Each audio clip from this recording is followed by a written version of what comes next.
espacio donde tenemos para. Entonces, muy, muy gratificante. Los miércoles el hermano Marcelo está dando un estudio de los 10 mandamientos. Entonces, estamos tratando de actualizarnos y también aprender un poco más con los videos que todavía estamos revisando, aprendiendo. Entonces, ha sido de mucha bendición. Y pues bueno, también un poquito apurado con la salud de mi esposa, ha estado un poquito complicada. Hoy tuvimos que estar todo el día en el hospital, pero no es COVID, gracias a Dios, sino otras dolencias propias de la edad, pero siempre complicadas. Entonces, estamos muy agradecidos al Señor y ha sido una preciosa bendición, pastor, especialmente aprender ha sido, y volver a ver los videos, volver a tomar nota, enriquece un montón, enriquece un montón la palabra del Señor. Lindo, qué bueno, mi pastor Edison. Me alegra muchísimo que estemos siendo de ayuda en este proceso. Qué lindo, qué lindo. Gracias por ello. Mi querido David, bendiciones, un gusto saludarle, mi querido David Guerrero. Pastor, ¿cómo estás? Dios te bendiga. Bien, bien. ¿Cómo estamos por allá, por la costa? Aquí con Manso Guaya, frío. Frío. Bien. Está haciendo frío. Sí, hermano, bastante frío. Hoy día, de hecho, no salió el sol y de noche sí entra bastante frío. Pero claro, cuando en el día hace sol, pega fuerte, pero en la noche mucho viento y frío. Lo mismo en la mañana. Sí. Ahí estamos entonces. Bueno, a cada uno de ustedes, bendiciones, bienvenidos. Vamos a iniciar este tiempo con un tiempo de oración y mi querido David Guerrero, guíenos en oración en este tiempo para empezar. Sí. Te damos gracias, Señor, por esta noche. Gracias por tus misericordias, Señor, que son nuevas cada mañana. En tus manos ponemos esta reunión, permite que todo salga, Señor, en orden. Toma control de los equipos, del internet, de las personas que están por ingresar y que seas tu Santo Espíritu hablando a través del pastor Isaías. Abre nuestro entendimiento también para poder comprender y aplicar estas enseñanzas a nuestra vida. Bendice este estudio con tu presencia, Señor, y enséñanos esta noche a parecernos más a ti, a poder transformar esa parte que aún permanece tal vez rebelde en algunos de nosotros, Señor. Ayúdanos a ir transformando nuestra vida. Te damos gracias, Señor, en el nombre de Jesús. Amén. Amén y amén. Muy bien, ahora sí, 2 cucharas de caldo y manos a la presa. Vamos a abrir el libro de el apóstol Shaul de Tarso, conocido más como Pablo, en el libro a los Galuts, a Gálatas, libro de los Gálatas, capítulo 2. Vamos desde el verso 1 y vamos a ver si es que avanzamos hasta el 10, sería genial. Y si no avanzamos hasta el 10, no se preocupen. Ahí continuaremos también revisando este capítulo 2 del libro de Gálatas, el libro de Galuts. Muy bien, con esto arrancamos. Dice el texto así. Después, pasado 14 años, subí otra vez, ojo, 14 años habían pasado, subí otra vez a Jerusalén con Bernabé, llevando también conmigo a Tito. Hasta ahí vamos a ir analizando esta primera sección. En esta primera sección, como les dije, estaba haciendo una revisión previa en el contexto arameo, como para ir observando algunos detalles, y me encontré con una palabrita muy interesante, oiga, muy interesante, que me llamó la atención. Y el término que va a aparecer ahí, el término, cuando dice subí, el término subí, aparece la palabra como tal, aliyah, que es la raíz, y viene esta raíz o aparece como tal la palabra aliyati. Y esto significa ascender. Es como decir yo asciendo, subo Pero no solo se hace referencia a esta palabrita a subir físicamente, por lo que ya usted puede observar en el capítulo 2, verso 2. Ahí como que marca una diferencia, como que hay algo más. Porque miren lo que dice en el verso 2, pero subí según una revelación. ¿Se da cuenta? Ahí es como hace un extra. Claro, esto en el griego no aparece. En el griego está lo siguiente, y aquí mismo podemos observarlo. A ver, ¿dónde tengo? ¿Dónde tenía? Aquí está.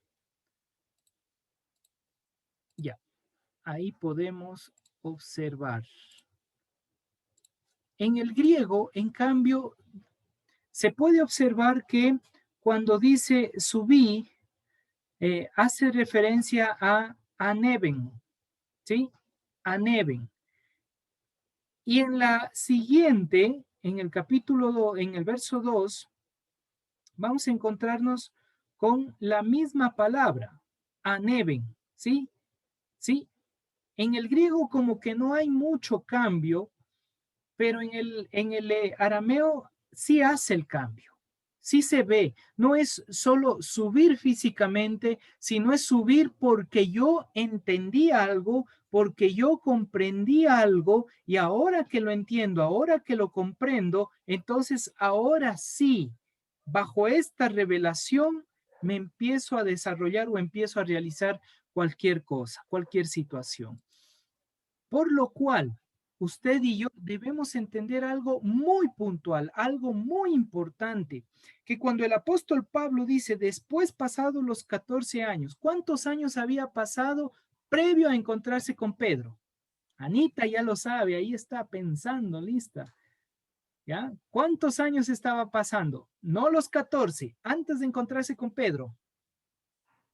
Había estado 3 años, ¿en dónde? En el desierto, ¿verdad? Estaba en Arabia, ahí estaba presente. Oiga, qué lindo verles a Misael y a Gleina. Un abrazo fraterno, Dios les bendiga. Gracias por acompañarnos, qué bendición. Les extrañábamos, les extrañábamos. Gracias a Dios que estén con nosotros acompañándonos. Entonces, amada familia, vemos nosotros que primero pasó 3 años en el desierto, aprendiendo. Luego de esto pasa un par de días más, 15 días, y sube a encontrarse con Pedro. Y después de esto dice, después de esto yo pasé 14 años. Y aquí hay un misterio, un secreto, aunque no es tan secreto, ¿no? Cuando uno ya lo va descifrando. El número 14, oiga, qué lindo este número, y esto no lo enseñé en las líneas de la apocalíptica porque no está en el proceso apocalíptico, esto está en las líneas de las cartas. Por tanto, lo que quiero explicar es que el número 14 tiene 2 directrices. Primero, es 2 veces el 7, es decir, 7 más 7, lo cual obviamente nos da 14 en el contexto hebreo. Y a su vez, es la representación del nombre Elohim. Y el nombre Elohim es Dios. ¿Sí? ¿Por qué representación? Porque cada letrita del nombre Elohim da en total 86, lo cual nos da 7 y 7, 14. Sí, bueno, no les voy a marear con tanta numerología, solo quiero que entendamos que el número 14 es 7 veces el 7, digo, 2 veces el 7, y ahí aparece el nombre divino, representación del Todopoderoso Elohim.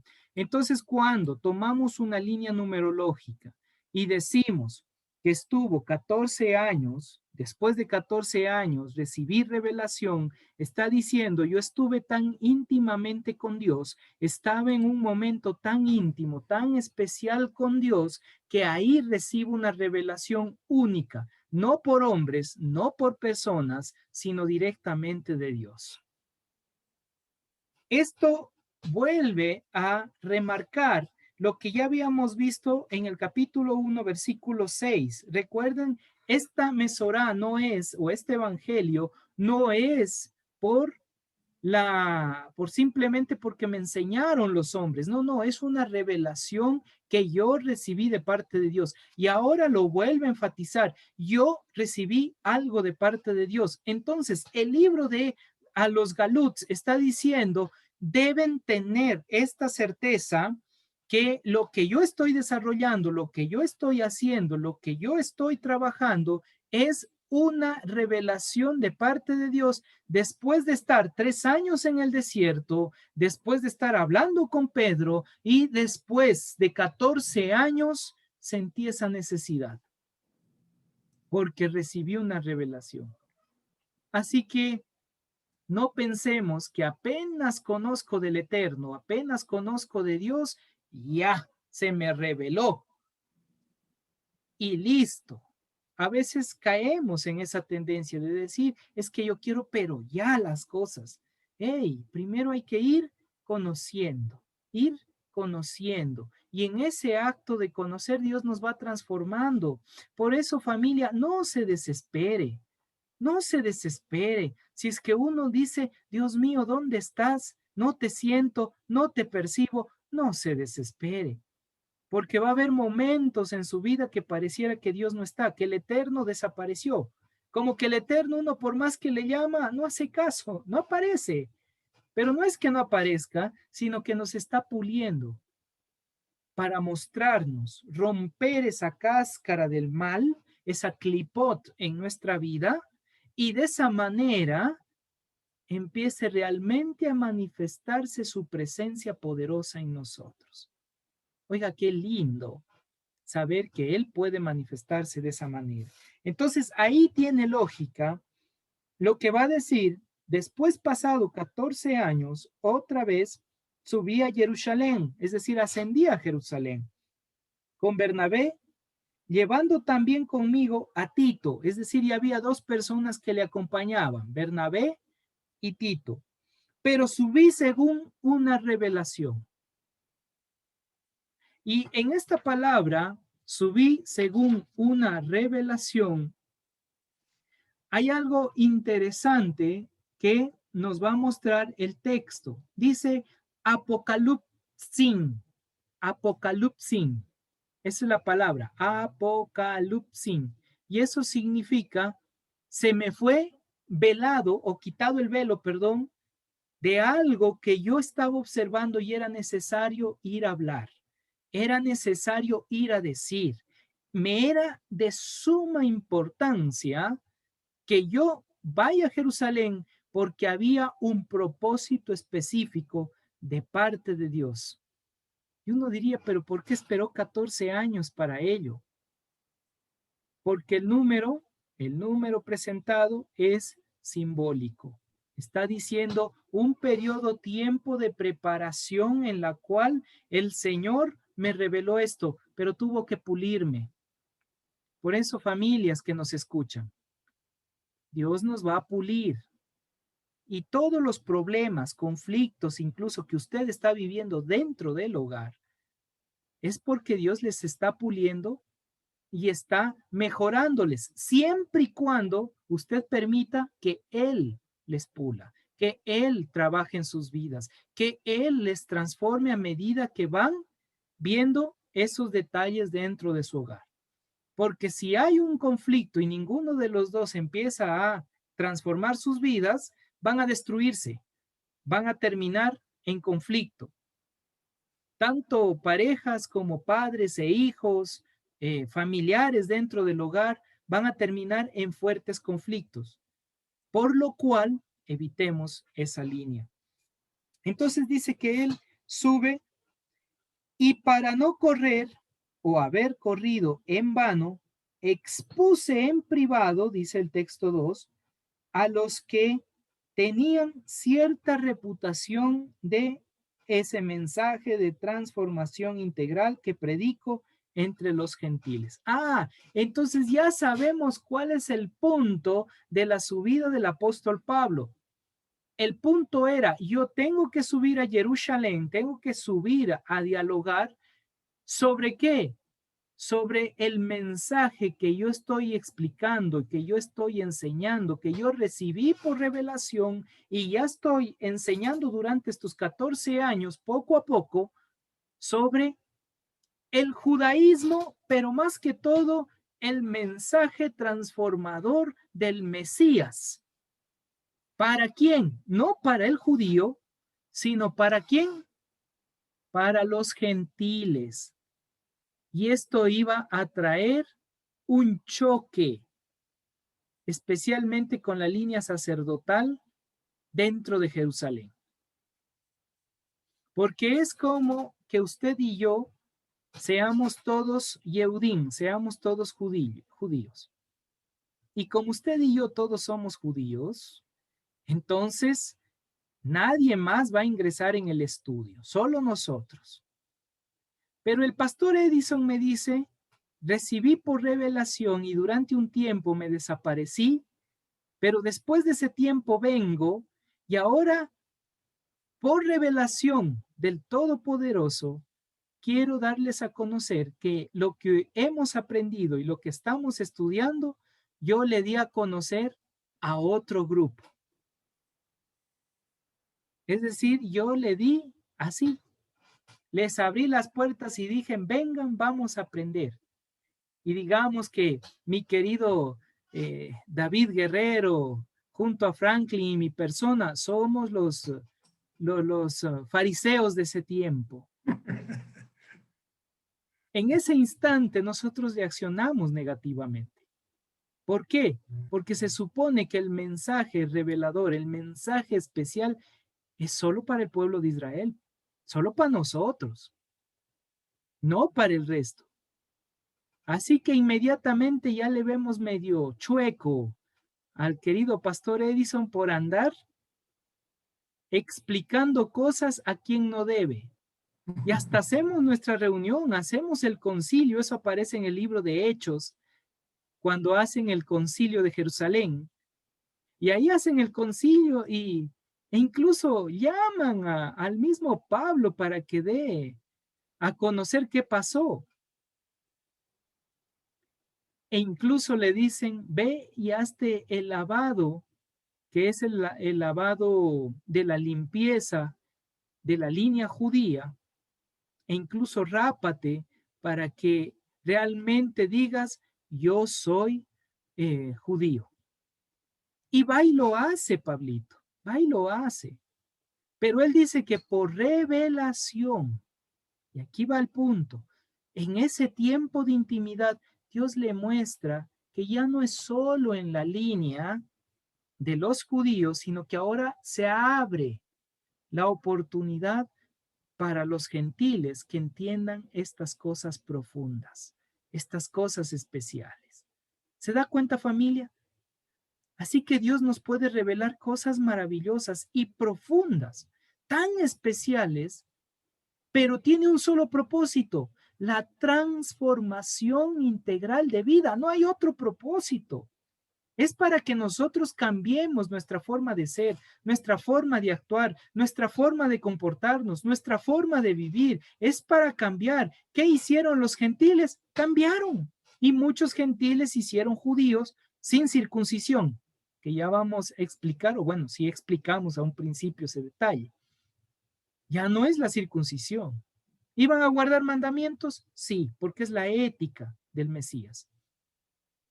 Razón por la cual usted y yo tenemos ahora la oportunidad de ser parte de este proceso. Y luego continúa. La revelación, cierta reputación del evangelio que predico entre los gentiles. Más ni a un Tito que estaba conmigo, miren, más ni a un Tito. Y ahí ya vemos por dónde va la línea. Porque ya hasta el nombre parece que no es judío, no es hebreo. Pero veamos, ni a un Tito que estaba conmigo con todo y ser griego, Tito no era judío, no era hebreo. ¿Tito qué era? Gentil, goín, era griego. ¿Se da cuenta? Entonces, a más de que, poniendo la línea de ilustración, a más que el pastor Edison llega después de decir que dio la mesorá, la manifestación del Eterno a todos, ahora dice, traigo uno que es griego. Yo creo que Franklin y yo nos ponemos al diálogo y digo, ¿qué es? Porque éramos medio quiteños, ¿no? ¿Qué es? ¿Cómo así? Quizás ya le convenció a David un poquito, pero a nosotros todavía no nos convence. Pero llega él con Tito. ¿A dónde? Al templo. ¿Qué hacer? Adorar. Pero para adorar, ¿qué tenía que hacer primero Tito? Tenía que circuncidarse, que es el pacto para poder entrar al templo, si no, no puede. Y obviamente, de seguro en el contexto histórico, en ese proceso debió haber sucedido eso. Pero Pablo dice, no, qué pena, él nada que ver, porque lo más importante es la circuncisión del corazón. Tomando la ilustración, el pastor Edison desarrolla un nuevo pensamiento, evolución en el sentido del texto sagrado, una reinterpretación para decirnos lo importante es la circuncisión del corazón. Ese es el punto clave. Y ese es el punto clave en nuestras vidas. Si nuestras vidas no están siendo transformadas con la palabra del Señor, familia, no andemos de locos. Es mejor decir no soy cristiano que decir yo soy cristiano, pero mi vida no demuestra. Decir yo soy seguidor del Mesías, pero mi estilo de vida y comportamiento no la estoy cambiando, no la estoy transformando, no estoy haciendo un cambio. No hay circuncisión del corazón entonces. No hay circuncisión del corazón. ¿Se da cuenta? Captamos esto. Y esto le está diciendo a los de Gálatas. ¿Por qué? Porque los de Galacia dice, escucho su sermón, escucho lo que ustedes están hablando y ya veo que están chuecos. Se han ido de nuevo por mal camino. Y eso es lo que sucede en muchos casos. Porque no hacemos cambios, preferimos ir donde sea light, tranquilo, donde nos den un masajito nada más y no nos confronte con la realidad del cambio, de transformación. Y ese es el problema, familia, que no queremos hacer cambios.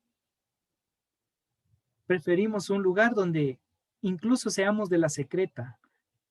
Nadie me conozca, voy ahí, estoy tranquilito, alábalo porque él vive y me desaparezco. Pero no entendemos la magnitud ministerial que todos tenemos. Todos tenemos. Ya los que escucharon el sermón el día domingo, sabemos desde el libro de Números que nos dejó moviendo el piso en cuanto a la línea del servicio, ser levita. No en el sentido de que levita todo, no. Ser levita en cuanto al servicio levita, sacerdotal. ¿Sí? Entonces, continuemos. ¿Qué nos dice?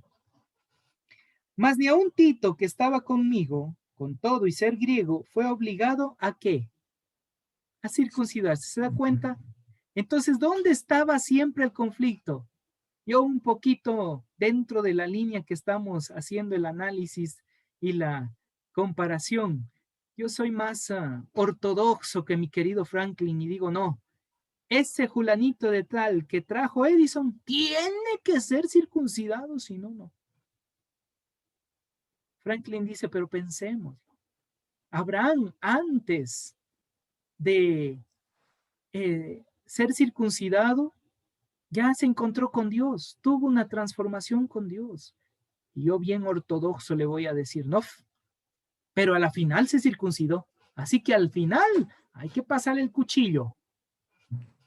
Seguimos con esa línea. Y así habemos personas que lastimosamente nos volvemos tan cerrados en la doctrina que dicen, no, es que si no vive de esta manera o no hace esto que está dentro de nuestro parámetro doctrinal, entonces fulanito de tal no es cristiano.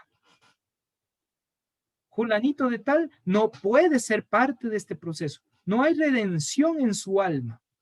Por tanto, se va al Sheol, a la ajena, al infierno, como se diría.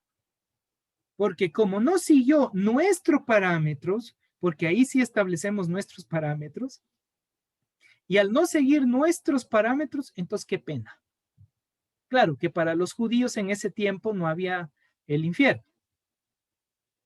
Ellos había el Seol, que es el lugar donde pregunto. Más adelante se establece la línea del Hades, que tiene que ver con el inframundo, el lugar de los muertos, donde se desarrollaba un proceso de sufrimiento. Pero eso ya indagaremos en el curso que se viene sobre cielo e infierno. ¿Sí? Ahí vamos a estar revisando ese curso también de estudio. Entonces, continuamos. Dice que tampoco Tito fue obligado a circuncidarse, y esto a pesar de los falsos hermanos introducidos a escondidas que entraban a espiar nuestra libertad. Ah, ya da una razón. ¿Qué estaba pasando? Que habían ciertas personas que llegaban a decir que todos tienen que circuncidarse. Y ese va a ser el problema en Galacia. El problema en Galacia va a ser pensar que nuevamente hay que ir solo a lo físico, la circuncisión en lo físico. Y no mirar la circuncisión del corazón. No estar claro en cuanto a la línea de la circuncisión del corazón, pero ojo, la circuncisión del corazón es una responsabilidad mucho más fuerte. ¿Por qué? Porque un Yehudín, un judío puede decir yo fui circuncidado, el prepucio. Hay una señal física, pero puede estar apartado del Eterno. Puede estar lejos del Eterno y diciendo entre comillas, es que yo soy circuncidado. Y si traemos a la realidad actual esa misma enseñanza, así estamos. Yo acepté al Señor, yo oré el 24 de abril de mil y puchis, yo busqué al Señor y el arcángel Miguel bajó y me dio el sello de que soy salvo. ¡Ja! Ahora sí yo soy salvo. Pero hago una pregunta, familia. ¿Y el estilo de vida, comportamiento, testimonio, acción, no importa en el proceso? Entonces, familia, ¿qué hacemos ahí? ¿Qué hacemos? Si nuestro testimonio, si nuestro estilo de vida, si nuestro comportamiento, nuestro actuar, no demuestra realmente un cambio. Ni el circuncidado, ni el no circuncidado, los dos caen en lo mismo el momento que su vida no tiene un cambio. ¿Entendemos eso? Y eso es lo que Pablo va a trabajar en el libro de Gálatas. Eso es lo que va a trabajar.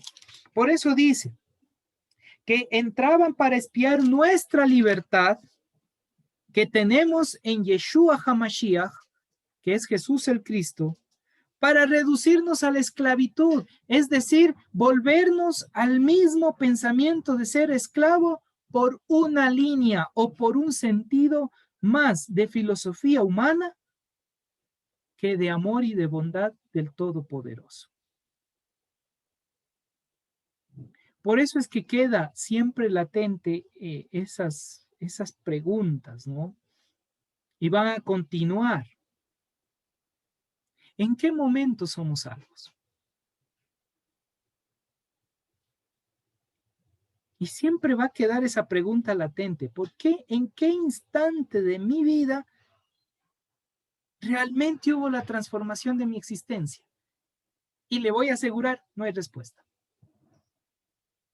Porque el aceptar al Mesías es solo un paso. Es solo el paso, el primer acontecimiento. Pero si usted acepta al Mesías y sigue living la vida loca, no pasó nada. ¿sí? Se desvió y su alma puede ser perdida. Pero si usted acepta al Mesías, que es vivir de acuerdo a lo que él vivió, entender cómo él interpretó las Sagradas Escrituras y empezar a imitarlo, cambia. Porque el momento que usted entregó su voluntad para vivir conforme a la vida del Mesías, ahí empieza el proceso redentor. Pero cuando usted es salvo, solo el Eterno sabe. Solo el Padre sabe.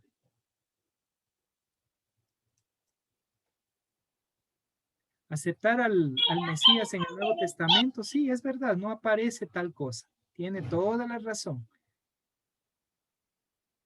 Es aceptar el reino. Porque dice que el que cree en mí, cree en el reino, cree en el que me envió. Entonces el proceso del reino. Tiene toda la razón, mi querido David. Y es en ese ámbito, y es muy delicado ese proceso. ¿Sí? Ahora, sí, mi querido David.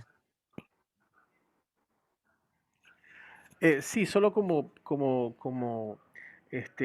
comentario nada más que esto realmente es algo relativamente nuevo para la iglesia porque es de los últimos ciento y piquito de años, ciento y pico de años. Anteriormente no había esto de acepta a Cristo.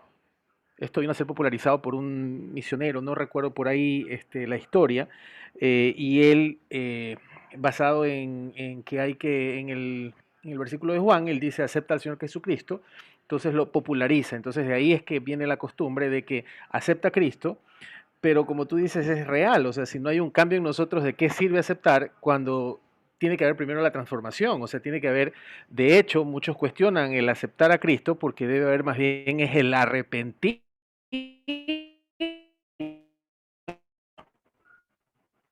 Y si me arrepiento de mi mal camino, entonces pues obviamente empiezo ese transitar en la vida cristiana de seguir a Cristo, ¿no? Así es, excelente, excelente. Y ese es el punto. Sí, mi querido Pastor Edison. Mi querido hermano, nada más yo quería decir, Jesús cuando inició su predicación en el libro de Mateo, empieza con una palabra, arrepentíos, porque el reino de los cielos se ha acercado.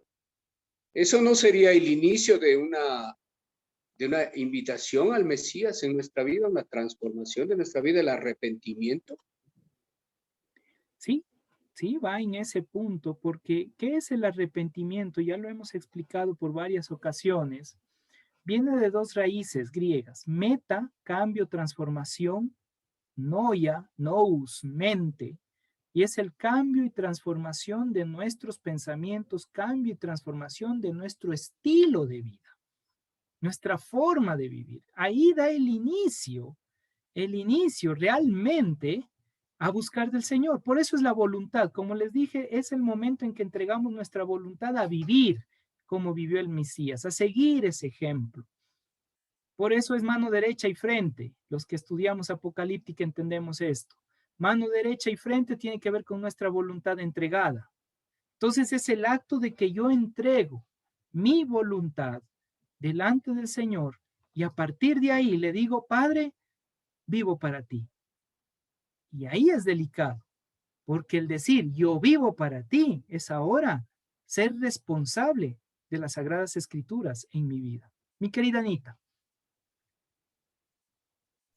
Sí, yo tengo una consulta en base a lo último. Hay un término que los católicos usan, no recuerdo bien, pero es algo como el ateo creyente, por así decirlo, que hablas justamente de las personas que no, se podría decir que no creen en Dios, pero de alguna manera forman o muestran un carácter más incluso mejor que el mismo cristiano, por así decirlo, mejor que el mismo creyente. Aplicaría en ellos, por ejemplo, el hecho de lo que usted decía: solo Dios sabe quién es salvo realmente y en qué momento somos salvos. Entonces, aplicaría ese punto, por ejemplo, para estas personas que tal vez no se definen bajo una denominación, pero tratan en su vida de ser mejores. Ya, le explico estos dos puntos para entender. Gracias, Anita, por ello. Número uno, tenemos que entender lo que es la fe, ¿sí? Y la fe como tal, del contexto hebreo antiguo, emuná, ¿sí? Y emuná tiene que ver con confianza, fidelidad y esperanza. Y a su vez, esta emuná viene de una palabra antigua, elul. Y elul significa entrenar. Es decir que todas las personas están en un proceso constante de entrenamiento. Usted y yo estamos todos los días en entrenamiento. ¿Por qué? Porque todos los días el entrenamiento de Dios, por así decirlo, el entrenamiento que ingresamos usted y yo, se llaman las pruebas de la vida. ¿Sí? Entonces, todas las pruebas que nos llegan tienen un propósito. Y ese propósito, todas las pruebas, por más duras, difíciles que sean, tiene un propósito. Y el propósito es entrenarle a usted para que usted llegue a esta confianza, fidelidad y esperanza. ¿En quién? En el Eterno. En este caso, Elohim. ¿Sí? Que traducido es Dios. Entonces, como usted está en este proceso constante de entrenamiento, si esta persona, por A o B motivos, mientras es entrenado, no conoce, no tuvo un encuentro con Dios, es decir, para él Dios, la divinidad no existe, como se diría, sigue siendo ateo, o simplemente hace buenas obras pensando que en esas buenas obras está el todo de Dios, ¿qué es lo que Dios está haciendo? Le está redireccionando, porque tarde o temprano va a desarrollar esa confianza y fidelidad en el Dios Todopoderoso, en Elohim. Entonces, esas personas, aunque sean ateas hoy, en la infinita voluntad del Eterno, son tocadas, tarde o temprano. Así sea en los últimos días de su muerte, y dirán, wow, ahora entendí por qué siempre estaba inclinado en hacer esto. Y entienden ahí, lastimosamente, ahí recién entienden la salvación en su plenitud y dice, me hubiese gustado saber antes para disfrutar la salvación realizando estas cosas. Porque ¿dónde está el punto? El punto de la salvación es que usted y yo disfrutemos. Por eso tenemos ese encuentro o encontrón con el Todopoderoso. Porque ahí usted va a disfrutar su salvación. Caso contrario, usted no es libre, sigue siendo esclavo, aunque está siendo entrenado. Pero sigue siendo esclavo, vive en esclavitud. No hay libertad, no hay gozo de salvación, no hay transformación de vida. A pesar de que uno diga yo soy buena persona. Sí, todos somos buenas personas. Y ese es el propósito. Pero una cosa es ser bueno, otra cosa buscar el bien. Y buscar el bien es buscar al Eterno. Y ahí nace el deseo. Y cuando el deseo nace, se manifiesta la presencia divina en nosotros y es como que nos toma. Y el momento que nos toma, nuestras almas, nuestro nefesh, nuestro ruach, neshema, hayach, yehidah, que es la forma del alma, en ese momento es como que despierta. Y dice, ¿qué pasó aquí? No había entendido la magnitud de lo precioso que es este regalo que ya he recibido del Eterno. Es el regalo de la salvación. Ese regalo especial. Y es solo ahí, en ese instante, cuando uno entiende, no sé en qué momento, no sé en qué instante Él ya me salvó, pero ahorita, como dirían nuestros amigos con mucho respeto de Loja, horitas, estoy entendiendo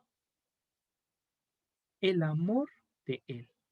Eso se llama plenitud de salvación. Eso es Shavuot, ese es Pentecostés. Porque ¿qué dice en Hechos capítulo 2?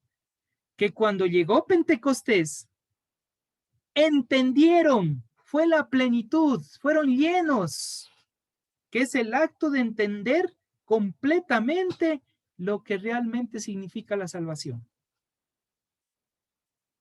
Entonces, por mucho tiempo una persona puede decir yo soy salvo, pero sigue siendo esclavo.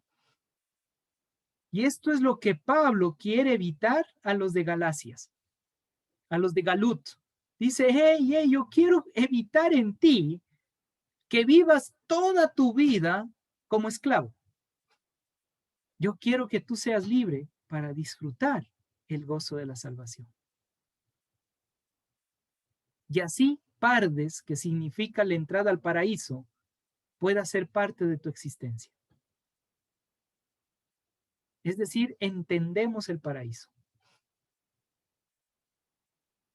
Y eso es lo que se tradujo como cielo. Entendemos el cielo. Y ahí es cuando usted y yo ya no vamos a tener miedo a la muerte. ¿Por qué? Si ya no tiene ninguna fuerza sobre nuestras vidas. Si morimos, estamos con Él. O sea, en muchos de los casos, obviamente hay miedo a la muerte, va a haber el temor a la muerte. Eso es obvio. Más que todo por los familiares que uno tiene que dejar, por las personas a nuestro alrededor. Pero la pregunta que uno se hace es, ¿estoy preparado para morir hoy, ahora, en este momento? Y si la respuesta es sí, voy a estar con Él, es porque usted ha entendido la salvación. Quizás no lo ha disfrutado todavía, pero lo ha entendido. Y ese es el punto inicial. Pero si usted se encuentra ante una dificultad y le teme a la muerte, es porque todavía no ha entendido la salvación. Y también vamos a hablar acerca de la muerte en algún momento. ¿Qué es las encarnaciones? ¿Qué es la reencarnación desde la perspectiva oriental y qué es la muerte? Incluso el alma, aprender sobre el alma. ¿Sí ven? Hay mucho familia por continuar. Pero gracias Anita, porque esto nos ayuda a ir ampliando. Mi querido David, muchas gracias también por esa apreciación en cuanto al aceptar, al recibir. Y sí, esta palabra nació más o menos a finales del siglo XIX, inicios del siglo XX, como una forma de decir, repite esto, haz esto y ahora sí eres salvo, por los temores que habían en ese tiempo, ¿sí? Especialmente la guerra mundial que se desarrollaron. Entonces ahí era, ya aceptaste, ya dijiste, acepto a Cristo, sí, listo, vaya. Y si muere, no se preocupe. Y le decían, tu nomnis patir, in the filis, in the spiritis sancti, amén, corra. Entonces ahí iban rápido a la muerte. ¿Sí? Son cosas que se fueron desarrollando y como bien lo dice, eso quedaron para nosotros. Pero hay que entender, si usted dice aceptar, ¿cuál es el significado de aceptar? Transformar la vida y no seguir siendo esclavo. Porque aquí lo dice Pablo, no lo digo yo. Pablo dice, estos llegaron para que ustedes se mantengan en esclavitud. Pero en el Mesías, en las enseñanzas, en todo lo que Él nos muestra, tenemos nosotros libertad. Así que no debemos volver a la esclavitud, sino debemos mantenernos en la libertad, aprendiendo todo lo que el Mesías nos enseñó. Luego continúa, a los cuales ni por un momento accedimos a someternos para que la verdad del Evangelio permaneciera con vosotros. ¿Qué está diciendo? A ellos, a esos que llegaron, circuncídate, porque si no, Dios no te escucha. Circuncídate, si no, no eres familia de Dios. Entonces, ¿qué dice Pablito? Ey, ni a Tito le obligué. Y eso que él es griego. Si él quiere, por voluntad propia, circuncídate. pero yo no puedo obligarle. Porque este fue el problema, haciendo un poquito de recuento de la historia. De la línea de Esaú aparece un grupo que fue obligado a circuncidarse. Y en venganza de esto, va a aparecer, luego sabiendo todo este proceso, especialmente el Augusto César, pone a un rey. Y este rey, después de Hircano I, Hircano II, va a aparecer este rey cuyo nombre es Herodes el Grande. ¿Recuerdan Herodes? Herodes es de línea de Saúl, por si acaso. O sea, no tenía nada que ver en la línea de Jacob. ¿Captamos esta idea? Y a ellos le obligaron a circuncidarse y él se vengó por esa causa. Por eso Israel vivió sometido al pueblo romano. Porque él dijo, a mí me vale, yo soy rey, yo disfruto, le arreglo un poquito el templo para la gente que diga qué bonito que está, pero el resto no me interesa, porque él no era de línea judía. Le obligaron a circuncidarse. Y ese punto fue delicado en el proceso de el pueblo de Israel en tiempo de Jesús. Y de ahí salen los herodianos, que es otro grupo de profetas que profetizaron para Herodes, que iba a ser rey, y este grupo era el que, por así decirlo, defendía o intentaba defender en cierto aspecto las líneas del rey Herodes, desde un punto de vista teológico. Esos son los herodianos. Entonces, familia, ¿qué produjo? La obligación produjo que después este venga y le someta a esclavitud. Y es lo que yo digo. A veces, familia, nosotros le damos la oportunidad. Somos una comunidad que abrimos las puertas. Usted va a aprender, va a conocer, va a ser libre. Pero a veces somos humanos. Nos vamos a otro lugar a ser esclavos. A veces tomamos esa decisión. Y vamos a otro lugar y somos esclavos por voluntad. Pero ni siquiera esclavos al Eterno, esclavos a Dios. Como diría Pablo, yo soy esclavo del Mesías. Ok, eso es otra cosa. Van a ser esclavos de personas, de gente, en vez de disfrutar la salvación. De un pensamiento teológico. Doy el ejemplo. La teología de la prosperidad tiene a muchos como esclavos. Lastimosamente es la verdad. ¿Por qué? Porque están tan esclavos de lo material que no miran lo espiritual.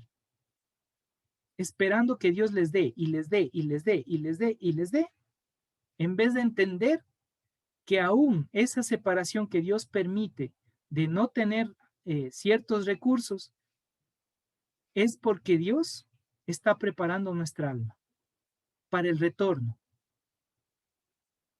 Eso es algo que también hay que aprender. Pero hay mucha tela por cortar. Mejor continuemos. Dice el verso 6.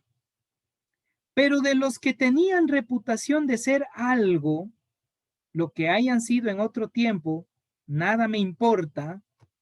Dios no hace acepción de persona. A mí, pues, la reputación, nada nuevo me comunicaron. ¿Sí? ¿Qué está diciendo? Que me digan hereje o no me digan hereje, a nada me ayuda. Es decir, mi reputación no es importante. Que digan, oh, mira, este pastor tiene una iglesia enorme, pero todos esclavos. Sin ser libres, sin disfrutar. Esclavos. A veces como líneas piramidales. ¿Quién llega al pastor? Nadie. Y esa no es nuestra línea. Y cuando digo nuestra, hablo en el sentido bíblico. La Biblia no me presenta jamás una línea piramidal. Jamás. Es más, el pastor debe oler a oveja, debe estar con el pueblo. Aunque a veces el pueblo abuse del pastor, pero así son las ovejas, a veces le cae mal, va a la oveja y le mete un cabezazo. Sí, entendemos. O se acerca mucho y la oveja sin querer, le da una patada. Sí. O tiene una oveja garrapatas, le sigue al pobre pastor. Sí, es verdad. Sucede eso. Pero en las noches frías en Israel, las ovejas, cuando duermen fuera en el campo, las ovejas están alrededor de su pastor y usan la lana para calentar al pastor. Por tanto, el pastor no muere de frío, porque las ovejas le dan lana. Y también las ovejas se sacrifican, dan su carne. Pero no por eso vamos a pensar en líneas piramidales, por reputación. Es que yo soy el super pastor. ¿Y quién no conoce al pastor Julanito de tal? Y voy a decir como Pablo, me importa la reputación que hayan tenido o que tengan. Lo que me importa es si están trayendo libertad al alma del pueblo, libertad a la vida de esa persona. Eso debe importarnos a todos nosotros. Y eso es lo que le importa a Pablo aquí. Le dice, miren, ustedes de Galacia, no me importa quién haya llegado, si tiene o no tiene reputación en la línea de conocimientos farisaicos o saduceo o al que haya llegado. No me importa. Lo que me importa es que ustedes sean libres. Y tan pronto se han dejado desviar de esa libertad para volver a ser esclavos. Se da cuenta que la línea no es contra los mandamientos, sino es contra la circuncisión. No va contra ningún mandamiento hasta ahorita.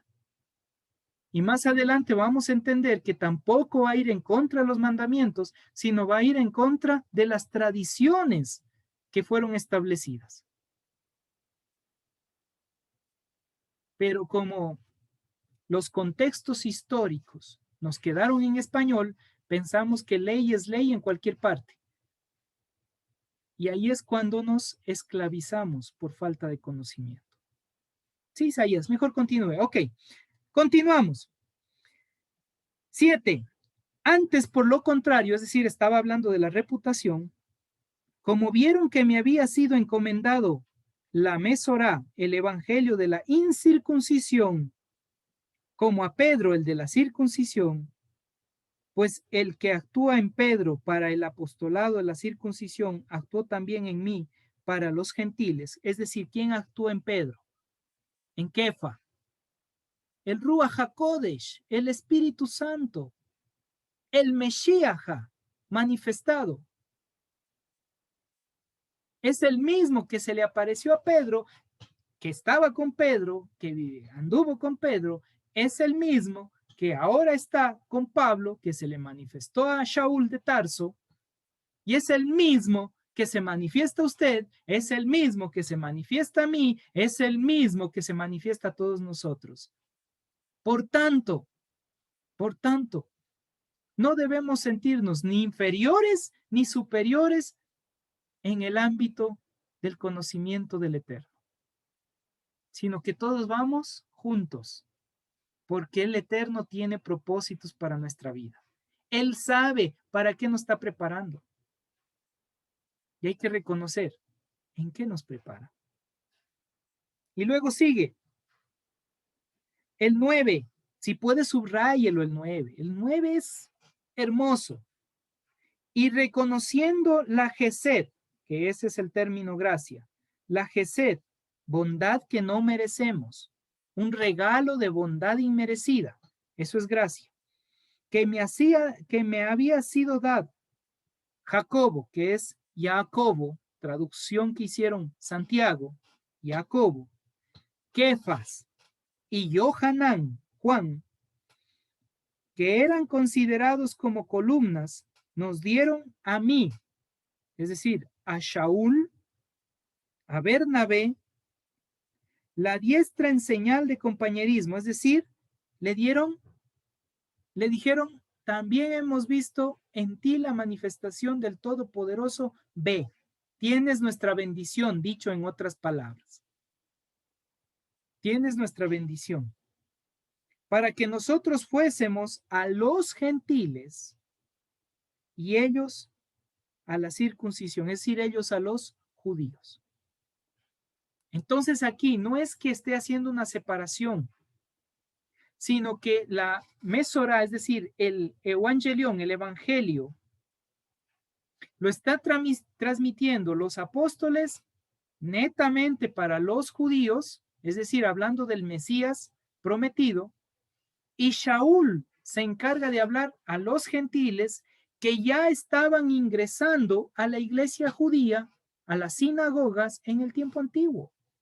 Recuerden, la iglesia primitiva aún no era considerada iglesia cristiana. La iglesia cristiana, conocido como cristiandad, se desarrolla en el siglo III. En el siglo III nace propiamente el entendimiento de iglesia cristiana como una separación del judaísmo. Pero hasta ese entonces eran judíos que entendían al Mesías y empezaban a ser libres de esas líneas que eran ataduras en cuanto a las tradiciones que estaban viviendo. Eso debemos comprenderlo. Luego nos dice el 10, solamente nos pidieron que nos acordásemos de los pobres, lo cual también procuré con diligencia hacer. ¿Cuál es la única petición que le dijo Kefas, Jacobo y Johanán? ¿Qué es lo único que le pidieron? Acuérdate de los pobres. ¿Y quién es un pobre? Esto y mucho más analizaremos la próxima semana a esta misma hora y por este mismo canal estaremos estudiando qué sentido tenía un pobre para los judíos en el tiempo antiguo y por qué aquí le dice acuérdate de los pobres, porque hay una explicación muy especial. Solo les digo, recuerden el libro de Mateo, Matitiyah, en el capítulo 5, bienaventurados, y lean las bienaventuranzas, porque ahí bienaventurado término ashrei, ya le di la clave, maduro es. Y ahí vamos a ver a qué hace referencia cuando dice acuérdate de los pobres, que él lo hizo con mucha diligencia. Muy bien, amada familia, así que nos quedamos ahí. Yo sé que algunos se quedaron picados queriendo saber de los pobres. No se preocupen, próxima semana estamos siendo entrenados. En esta semana, recomendación, trabajemos en la transformación de nuestro nefesh, de nuestra alma. Si decimos que andamos en el Mesías, mostrémoslo con nuestro estilo de vida, que haya verdadera transformación, cambio de nuestra manera de pensar, cambio de nuestra manera de comportarnos, cambio de nuestra manera de vivir, y no sigamos siendo esclavos a un pensamiento religioso, sino seamos libres, disfrutando la salvación en el Todopoderoso. Amén.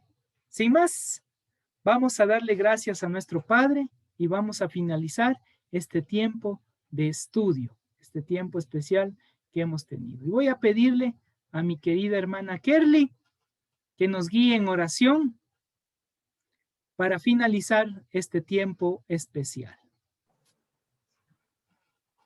Amén, amén, amado pastor, hermanos. Vamos a orar para darle gracias al Señor por este tiempo. Padre Celestial, te agradecemos, Dios Todopoderoso, porque nos has permitido conocer algo más de tu palabra, Señor.